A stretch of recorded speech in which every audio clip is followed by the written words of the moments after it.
동력의 초당 글밭 9월 29일 수요일 국기문란은 누가? 박근혜 정권은 국가기관 대성 개입 문제를 안고 출발합니다. 그리고 정권 내내 창조경제를 부르짖었습니다. 그런데 그 끝은 최순실 게이트로 끝날 듯이 보입니다. 박근혜의 창조경제에 화답하겠다며 막대한 비자금을 거두어들여 문제가 불거졌으니까요.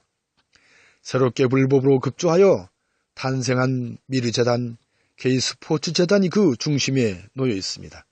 아마도 창조경제 게이트로 그 이름이 바뀌어 불법의 끝판왕 자리를 차지할 듯이 여겨집니다. 다른 두 재단인데도 정관의 내용은 똑같다고 하는 것을 보면 이름만 다른 모양입니다. 불법으로 만들어진 재단은 박근혜 정권의 탄생과도 그대로 닮아 있습니다. 불법으로 급조된 미르재단, K스포츠재단은 800억 원을 모았다고 하네요. 그 중심에는 청와대의 비선 실세로 떠오르는 최순실이 있습니다. 최순실은 최태민의 딸입니다. 최태민은 1975년 박근혜의 후원으로 대한구국선교회를 조직하였고 자신은 총재가 되었지요. 이때 구국봉사단도 만들어졌는데 당시의 대통령 딸인 박근혜를 총재로 앉힙니다. 그리고 자신은 명리의 총재로 있으며 온갖 전횡을 저지른 것으로 알려졌습니다. 박근혜가 정치에 나섰을 때 최태민의 딸인 최순실은 그림자처럼 따라다닙니다. 님의 전 남편인 정윤회가 비서실장을 맡으며 문고리 4인방을 수행원으로 불러드립니다. 박근혜가 한나라당 대표에 올랐을 때 정윤회는 음지로 숨어듭니다. 하지만 최순실과 문고리들은 그대로 박근혜를 통하여 막강한 영향력을 행사하게 된 것이죠. 어떤 이들은 이렇게 말할 정도입니다. 박근혜가 곧 최순실이고 정윤회라고요.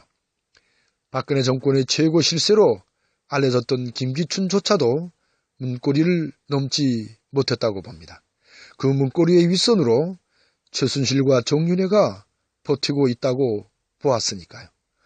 따라서 최순실을 건드리는 것은 결국 박근혜를 공격하는 것으로 연결되나 봅니다. 그래서 국기문란에 해당한다는 것인가 봅니다. 그런데 정작 국기문란은 누가 하는 것일까요? 무지런히 백성들은 안중에도 없는 그야말로 수준 이하의 저질스러운 작태를 버젓이 해댑니다. 잠시 맡긴 권력을 제 멋대로 휘두른 결과로 나라는 뒤죽박죽인 상태에 놓이게 된 셈이지요. 이것이야말로 국기문란인 것입니다. 그래서 이것도 나라인가를 묻고 또 물었던 것이지요. 그래서 어제는 하늘에 불이 나기를 빌게 된 것이죠. 아버지를 아버지로 부르지 못하는 세상은, 어머니를 어머니로 부르지 못하는 세상은 홍길동을 통하여 부디 갈아엎기를 빕니다. 고맙습니다.